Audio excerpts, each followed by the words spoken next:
শুয়ে শুয়ে রোগের জন্য যন্ত্রণায় করুণ মিনতি করছে, কাতরাচ্ছে, কাঁদছে, আছে না নেই? কিন্তু আল্লাহ পাক আপনাকে আমাকে রোগ মুক্ত করে, অ্যাক্সিডেন্ট বিপদ আপদ মুক্ত করে তার সাথে এই জান্নাতি মজমায় আসার এবং বসবার মতো সুযোগ করে দিয়েছেন। শুকরিয়া স্বরূপ দরবারে ইলাহিতে জানাই, সকলে বলেন আলহামদুলিল্লাহ।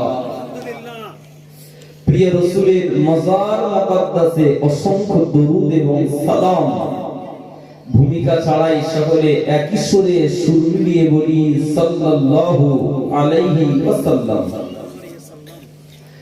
পরপরে আজকে সুন্দর সাজানো গোছানো এই মজলিসের মহামান্য নির্বাচিত নির্ধারিত সঞ্চালক বা স্পিকার সাহেব অথবা স্টেজ পরিচালক সভাপতি মহাশয়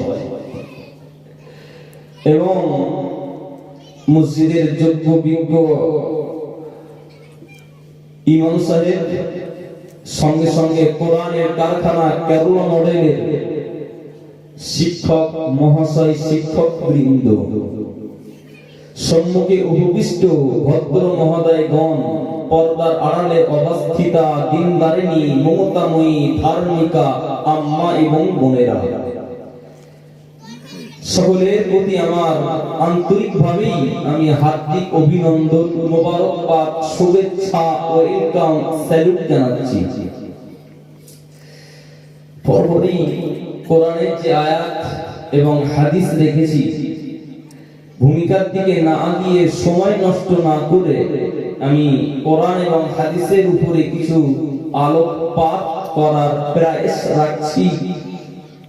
বাকি আল্লাহর মুবারক মর্জি, আল্লাহ পাক আমার নাপাক জবান থেকে কিছু আলোচনা করিয়ে নেন। একটু জান খুলে বলেন আল্লাহুম্মা আমিন। ভাই আমার, আমি কোরআনের একটি আয়াত তেলাওয়াত করেছি, যে আয়াতটি হয়তো অনেকের কানে পড়লেও ইতিপূর্বে পড়তে পারে। কোরআন শরীফ 2 পারা 11 ছাপা সূরাতুল বাকারা। আল্লাহ পাক আয়াতে কারিমার ভিতরে জানিয়ে দিলেন, ইয়া আইয়ুহাল্লাযীনা আমানু,